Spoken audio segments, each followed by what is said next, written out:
Welcome to the Beantown Bully Podcast. New year, and I gotta keep up with the times. Trying this again. It was so dry last year, and I just didn't want to speak about anything.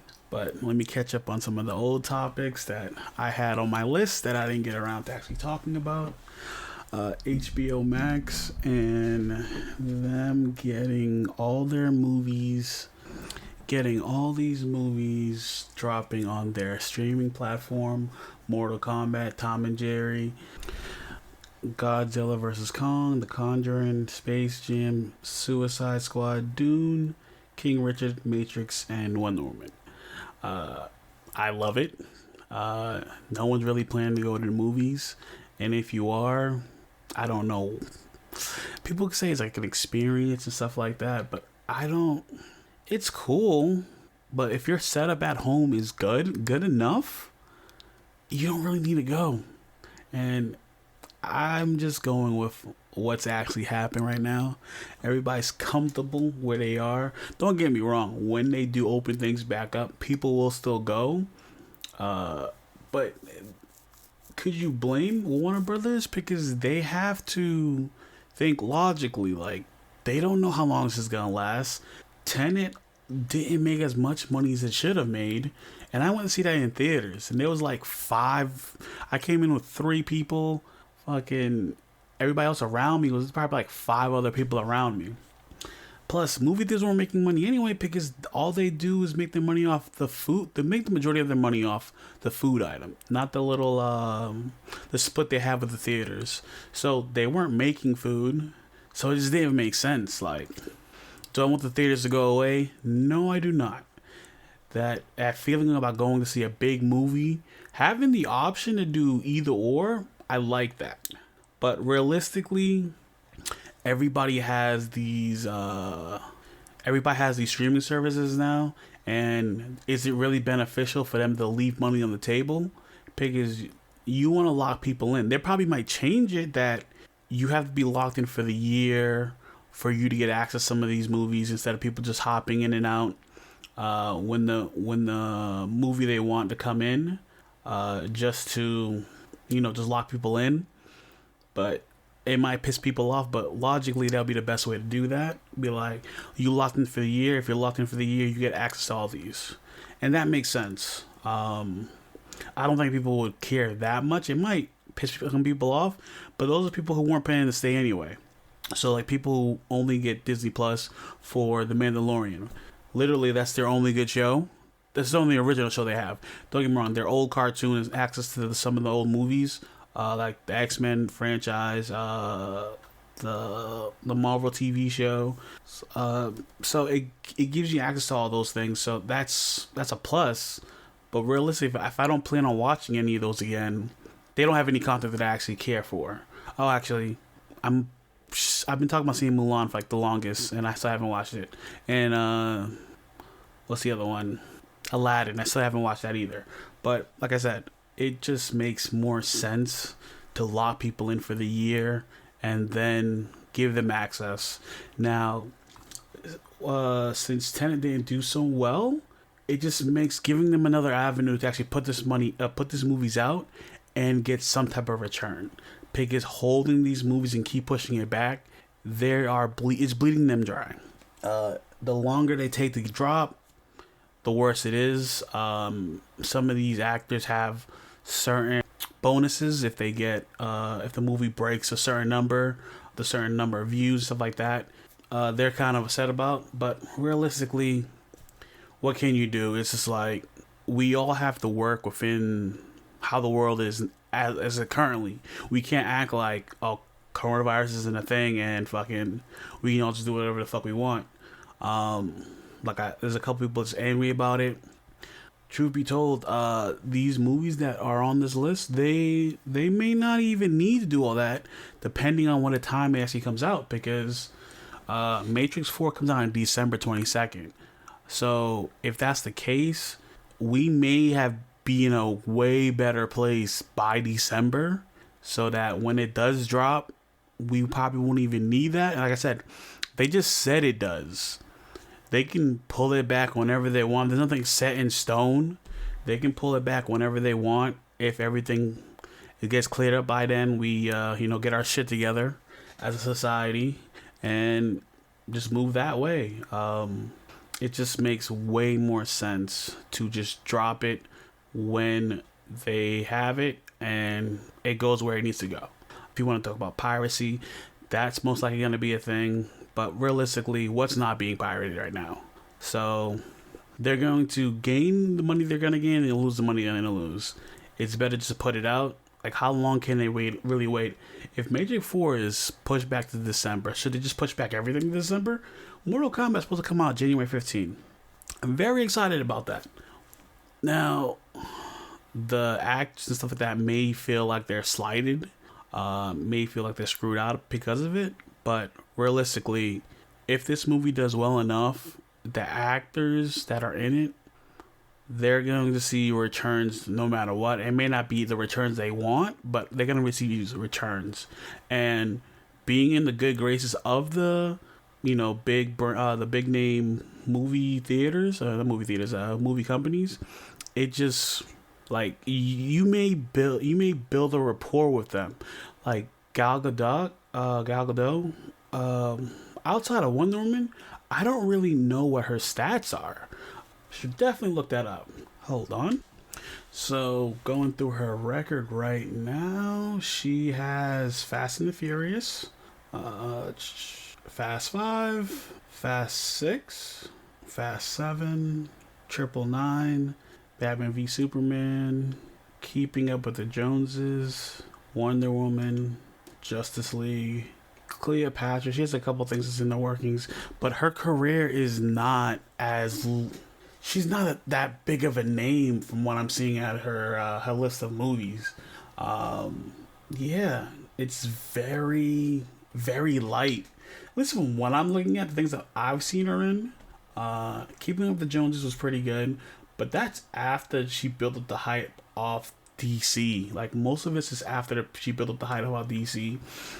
Don't get me wrong, Fast and the Furious is a big movie franchise, but outside of their universe, I don't see the majority of those actors working on other projects. It's like, if you're in Fast and the Furious, you're in there. You're not moving. You're not doing other projects. So, the good or bad thing, like, you're kind of locked in, and it just makes way more sense to just side with the company and just put the movies out, because as of right now, they don't have. She doesn't have anything under her belt that I'm saying, like, outside of Wonder Woman the character and Fast and the Furious. She hasn't really done enough to be like she's a bankable actress. Like, I don't really remember her in Fast and Furious, which I may have to give it another check and see if she was as impactful to the stories that they were telling, not like a side character. Like I said, it just doesn't make sense to try to, like, pick a fight with WB right now for dropping their movies online from HBO Max. It's just a way better process to just do it this way. They make some type of money. Don't get me wrong, these people made money. They all got paid outright when they made the movies. Don't matter what quarantine. It's just the bonuses that they're talking about for hitting certain milestones in theaters. They're most likely not going to get paid, or they're going to have to renegotiate what that's going to be. But like I said, it doesn't make sense enough for her, as since she's really only known for 2 franchises, and one that she's actually at the main star in, to pick a fight with. I don't know who else is going to give her that type of role, that she's like a bankable star. Now, talking about Wonder Woman 84, it's a long movie and you feel all of it. It doesn't make sense. It has the Spider-Man 3, original Spider-Man trilogy problem, that I feel like there's too many bad guys. They could have explored way more with the Wishing Stone. give me some more information about the golden armor. Like, make them their own separate thing. Pick his, like, I know they wanted to rush it, but like, give me some more. Like, I don't need to rush these things. Like, give me some more things to work with. Like, the golden armor she has. I know that's our OG Wonder Woman. Armor. The actress who played the original Wonder Woman. Maybe she may not be. I don't know. They can do a lot with CG. Let's not like she can't act or anything like that. Like, so they could have used her, build the story up. But like I'm saying, like, they need to take a more of a Disney approach and be okay with throwing these out there to see what's going on. Like these one-offs, well, technically they got the Joker. That's a one-off. They're going to be making another movie, but they can do some things with Wonder Woman for this specific movie. If they would have broke it out into like 3 different movies, I probably would have accepted it a lot more. The storyline would have been a lot better. I understand people was like, oh, they want a continuation so badly with her as an actor, and you know, it wouldn't have been that bad. So like the Wishing Stone, that I felt they could have explored more of it, built up to it. But you know, it's almost like a 3-hour movie, and it seems like it's kind of all over the place. Like she's traveling around the world hella quick. Yeah, do we know that there's this time constraints and stuff like that? Cheetah, she didn't get enough time to make me seem like they're actual real friends. There was no transitions to make, like, because everything seemed to happen like within a month, or I shouldn't even say within a month, like literally like within a week. Like Cheetah met her, or the actress who played Cheetah met her, or whatever the case her name. I don't know what their movie name is, but she met her. Then for some reason she was in awe of her. Like this happened like within a week, and it's just crazy that all this happened. The Wishing Stone, a little bit more about the Wishing Stone would have been nice. How a guy was able to do the things he was doing with the Wishing Stone. You made a wish, he made a wish, type deal. It was slowly killing him. Then people automatically.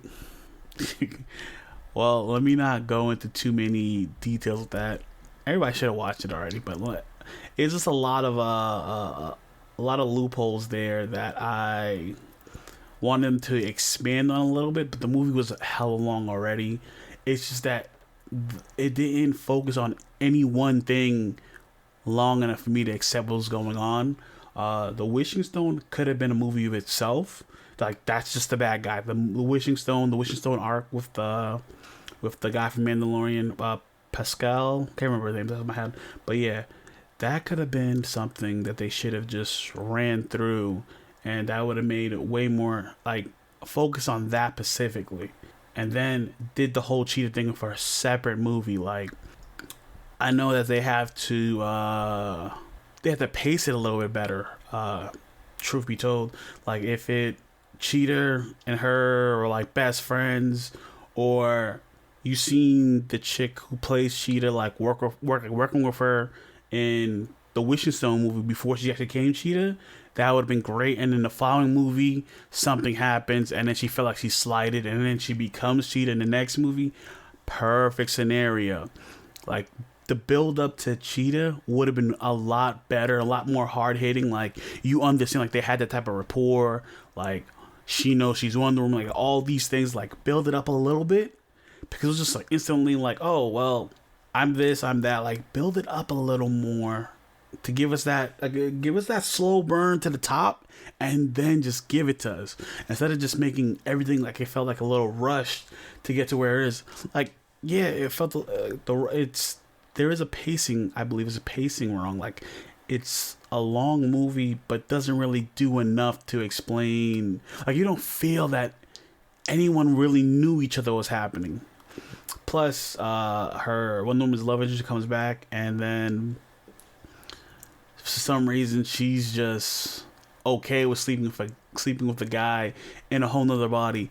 Technically, that's sexual assault. The guy who's in the body is not a willing participant. I mean, the guy actual body's not a willing participant, and we've just glossed over that fun fact. You know, I was gonna let that settle there. You know, it's very odd that they let this shit go down the way it did, but it is what it is. Oscar Isaac has been tapped to play Solid Snake in the new Metal Gear Solid movie. Now, this guy has like a weird trajectory, but he is someone to look out for because the roles that he is known for, he's the one who he's the one carrying it. That's the best part. Like he's even if the movie is shitty, they'll people who look back on the movies. At least when I look at it, when I look back on the movies, it has nothing to do with him specifically. He Ex Machina. Clearly, like he's the best character. Like besides the robot girl, he's pretty much one of the best characters in that X-Men Apocalypse. I don't know if people even like that movie as much as I do. Great movie. Star Wars. He's also becoming in Dune. He's also gonna be in Moon Knight. He's hit it to the point that everything's starting to fall into place for this guy. The Metal Gear Solid movie, I just hope that the video game Curse movie, like it's able to be done, but for some reason when directors get their hand on the source material, it just doesn't seem to transfer over to where we want it to be. It doesn't really make sense that they would just throw him around and it not work. There's been a few video game movies at the top of my head: Mortal Kombat, Resident Evil, the Sonic movie. They've all done fairly well. The Resident Evil movie didn't really stay true to the source material as much, but I liked it nonetheless. Mortal Kombat, the first one, loved it. Second one, it's not as good as the first one, but I'm not gonna say it's trash. I watched them both recently, and I still get fond memories of watching this. Like, it just, for the time, but you gotta understand, these are all dated movies. At least the Mortal Kombat one is dated, but I still feel like, yeah, this is good. It's for the time and the technology they had, this is good. And I don't think they can fuck this up. It kind of be it's kind of be semi-generic soldier movie, which you can't really mess up, but they're gonna do something outrageous and something stupid and something that's not gonna be, because when you're using CG, it has to be believable CG, or it's a quick movement, so that you're not able to see the flaws in the CG. And a lot of these movies, the CG that they're using, like, they need to spend more time in ironing out the effects. I've also seen Species recently. CG in that is freaking great, and it holds up. I think that movie came out 2003, 2009, one of those years. It holds up, and I'm like, this is a damn good CG. Like, you need the CG to hold up over time. And back to rambling off, but back to Oscar Isaac. Yeah, man, I hope nothing but the best. He's one of those guys to look forward to. Like, he's starting to become a bankable person. Like, you have him in a movie, there's a high possibility you're gonna get your returns back on the movie. I just hope he doesn't fall into the trap and just start picking up any movie that he can possibly get, and then let's get into it. Fuck them over later on. I just think they just fell into their own weight.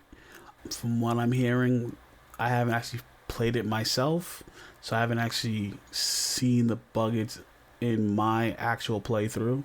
But they shouldn't get a pass, but they shouldn't be crucified for the choices they made. Because, during this time period we're in, people shouldn't lose their job, but they need to feel it. They need to feel it, and I feel like the correct response is, hey, you guys fucked up. You guys need to fix it. I believe you get an automatic upgrade to PS5 with the Cyberpunk that you bought, and that PS5 upgrade better be up to par. People want to take holiday breaks and shit like that.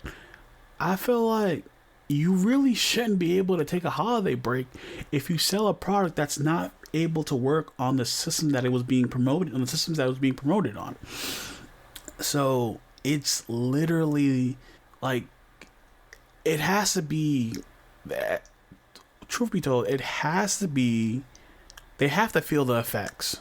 Like, these companies that release games broken and buggy, they need to feel it, because 2020 was just a never ending fuckery.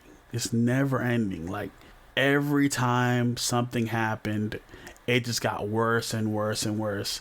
And putting Cyberpunk as the face of the video game industry and all the fuckery that it has done throughout the years, I feel like they kind of deserve it, but they shouldn't be destroyed. Like, EA, all the loot boxes, putting commercials in their video games, like full-fledged games that if you're paying $60 for, they drop basically the same game. All the sports games are dropped every year.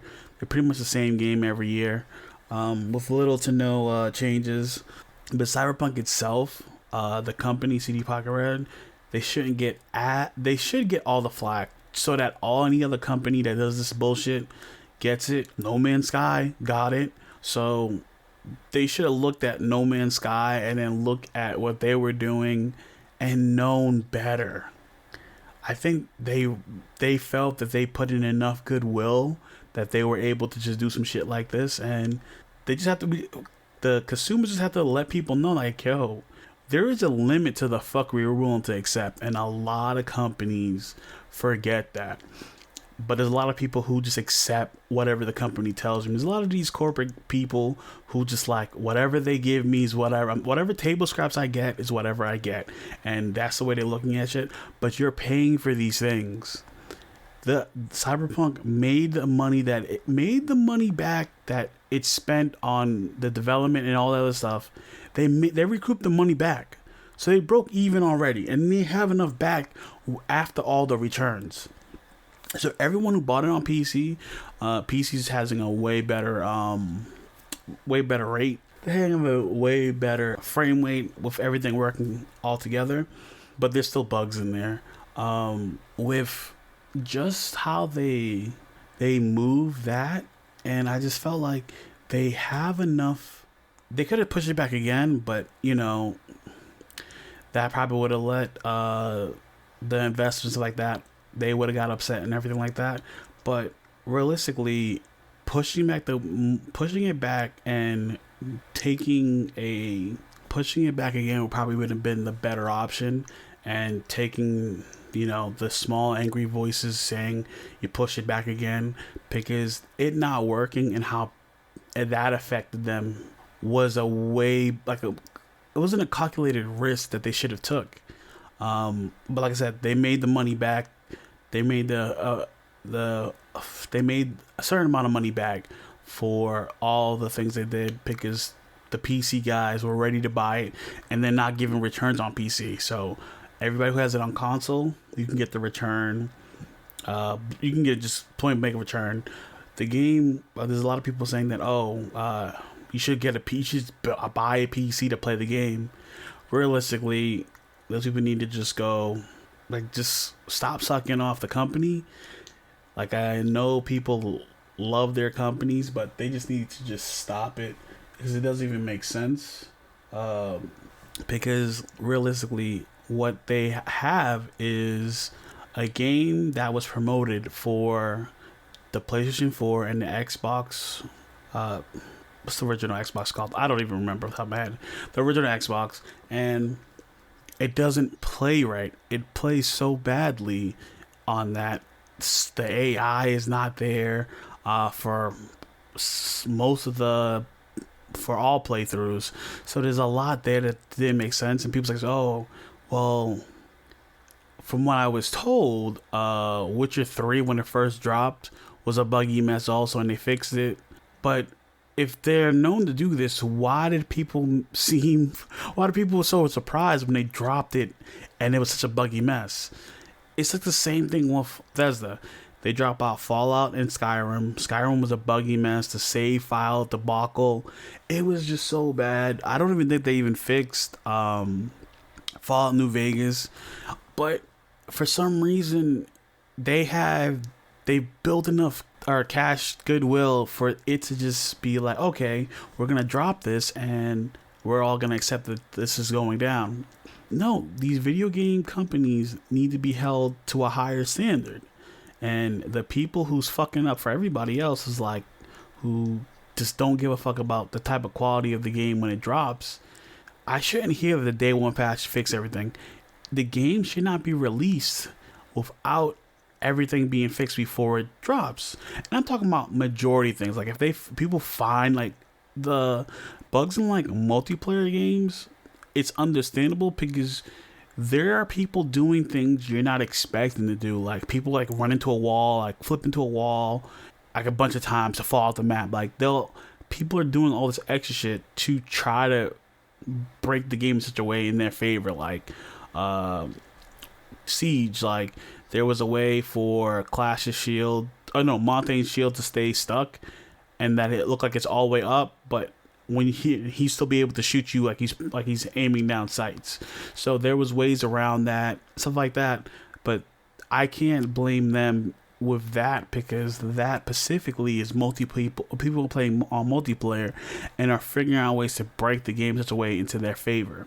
That's completely different from a single player game with set parameters.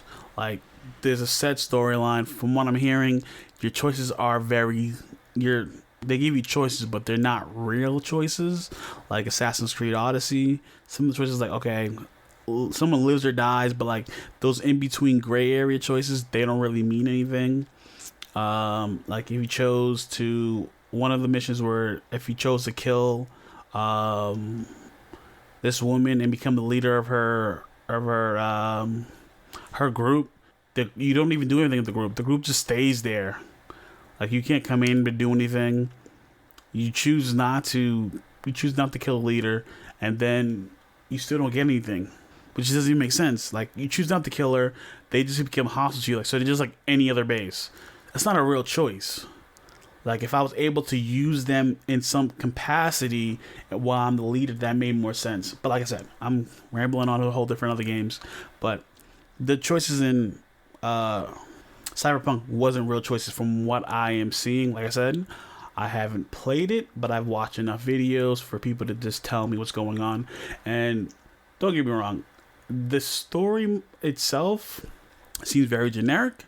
But am I still going to play the game? Yes. I know I'm talking shit about the game, but I'm still going to give it a shot to actually know for myself when everything is said and done. Was it a waste of time? Was it all the hype? I think right now, Cyberpunk is just different enough for people to be like, this is the best thing ever. It's different from what's out right now because there is no game that's in that type of world right now. The last game we have was Deus Ex. That was in that type of world that gave us basically the same thing as Cyberpunk is giving. Open world game like that. In that fashion would probably be Outer Worlds. They haven't dropped a new Skyrim or a new Fallout 4. So yeah, like I'm saying, there's not enough there. In the game wise, the game does look beautiful. From the screenshots I've seen on PC, game looks beautiful. But this is a world that hasn't been touched on long enough for people to be like, get enough of it. Like people be sick of it, I should say. Because we already have all these games that are in the genre of, well, we're going to be in the Middle Ages. We're going to be in the Middle Ages with magic. We're going to be in the apocalyptic world with, like, traveling for food. There's mutants, stuff like that. We've done all this so many times. This cyberpunk type world, robots, stuff like that, that hasn't been touched on as much as the other worlds have been. Which is pretty good. New genre, new scenery is what people want. and it's like a breath of fresh air right now. So, you know, it just does what it just gives people enough to be like, you know what, it's not as watered down as these other games are, because like I said, they took out a lot of things from the game, which I hope they put everything back that they took out. I want this game to be a completely different game. I don't care how big the game is when it does drop. I'm not one of those guys who's like, oh, the game's too big in my hard drive space. Like, yo, at the end of the day, if you want to play this game, you're gonna play this game. People play Call of Duty, and they're willing to accept fucking having at least 500 gigabytes saved for COD and all this DLC and all this maps and stuff like that. So that's not a problem for me. So all the extra shit that they took out, I want that all back in. I want the full game, and then I'm gonna judge it from that point of view. Like I said, they deserve Cyberpunk deserved all the haters again, just like Hello Games. Hello Games came back, fixed up their game. The game that is dropped, the if you play No Man's Sky now, completely different game. The multiplayer works, finding people, like all these things are perfect. We've seen what they have done with the game, but have they dropped any other games that's noteworthy? Has the company, like, what happened to the company? Like, I don't understand. We know what they're capable of doing, and for what it has done in the industry, just that game wise, like coming back and fixing it, it's admirable. Not a lot of companies would have done that, but dropping a game and giving us all these falsehoods, we didn't need that either. We'll see what happens to them, because as of right now, I don't know of any other games that they've dropped since then, because they've been updating No Man's Sky, and I love all the updates they had, but I don't think the majority of people are coming back to the game after it's been so long. But it's been there, and those are one of the bright points of like someone dropping an incomplete game and doing what it takes to bring it to where it needs to be. And like I said, if these things are brought back at a later date, then I probably have to wait until the full game is released with everything I expect it to have. It just makes way more sense that way. Thank you for listening to the Beantown Bully podcast. Please leave us a review. We're still new to the podcast game. If there's any topics or criticisms, please leave us a comment and shoot us an email at beantownbullies617 at gmail.com. If you'd like to support, please check the links in the description.